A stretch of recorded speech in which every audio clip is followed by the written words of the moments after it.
I was equally as excited and just as nervous going into this movie. And of all of the movies releasing this holiday season, and there are many, this one was undoubtedly at the top of my must-see list. Not only was this movie completely adorable and a joy to experience, but it was perfectly sprinkled with enough nostalgia to hook you from the beginning, even in the opening credits. Now, I will say for adults to love and enjoy this movie as I did, it must be said that it definitely relies on you to not only have seen the first movie, but to have grown up with it. Otherwise, if Mary Poppins was never a Disney classic featured in your household growing up, you might have a less meaningful experience with this one. But let's start by talking about these characters. There are a lot of characters in the movie, and I can't get to everybody because there are way too many, so I will just talk about my favorites, starting with my first foremost favorite, and that is Emily Blunt as Mary Poppins, without a doubt. Emily Blunt is Mary Poppins. Never once did I question her acting, her execution of the role, or believability, because she hits this role out of the park. She brought a little more spice to her spoonful of sugar that made her one-liners so quotable. She also brought a level of wit with an extra dash of smartass that I couldn't get enough of. And I felt these overall sharper qualities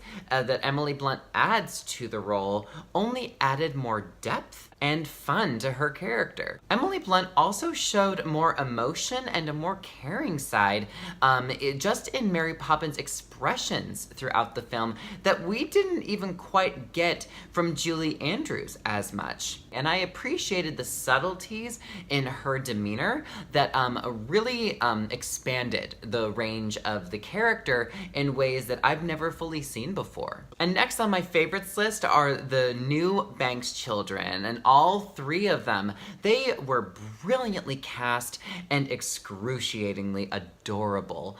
That there was never one moment that they annoyed me or I wanted them to go away. I enjoyed them a little more than a large number of the adult characters, and even though they were given moments that could easily be played so cheesy or cringeworthy by any other child actor, these kids never failed in their delivery and were so lovable to watch and so believable. My next favorite would be Lin-Manuel Miranda as Jack. This is not an award-winning performance by Miranda. I will say he definitely plays this part like a theater actor, but all that aside, he does bring a large amount of charm and a sense of childish innocence to the role that did remind me of the theatricality we got from Dick Van Dyke in his role of Bert, even if Miranda's performance isn't quite as iconic. And I gotta give a shout out to the scene-stealing cameo by Dick Van Dyke. This scene definitely warranted the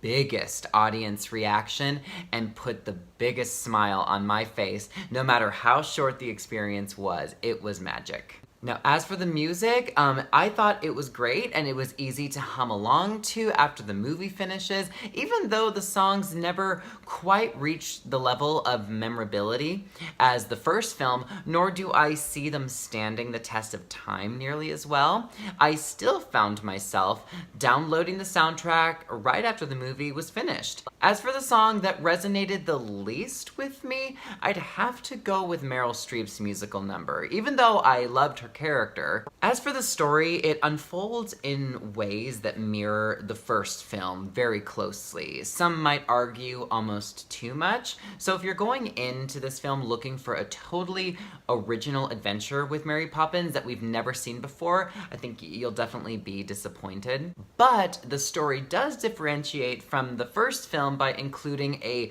race against time element that the first film did not have. It wasn't perfectly executed in my eyes, and it felt a little predictable at times, but luckily the characters and the music make up for that. This film runs a fine line on several occasions where it could almost pass for too cheesy, silly, or even a little dumb To a casual moviegoer who doesn't really care about Mary Poppins, or someone who doesn't bear any love or amount of fondness for the original, you might definitely be rolling your eyes a few times in this movie, not gonna lie to you. It can get very feel-good and over the top, and sometimes not in the cleverest of ways, but what it has in abundance is charm and heart that is accompanied with heavy doses of beautiful, rich nostalgia.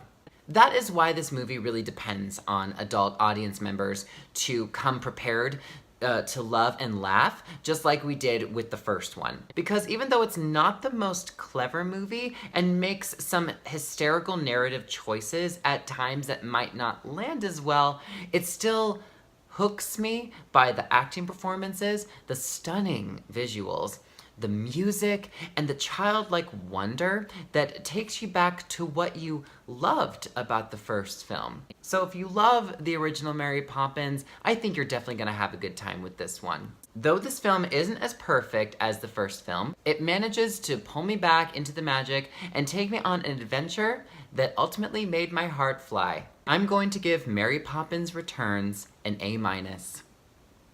And those are my thoughts on Mary Poppins Returns. I hope you go and check it out. I hope you have a good time as much as I did. And thank you all for watching. Until next time, I'm Ryan Bamey, signing off. Bye, everyone.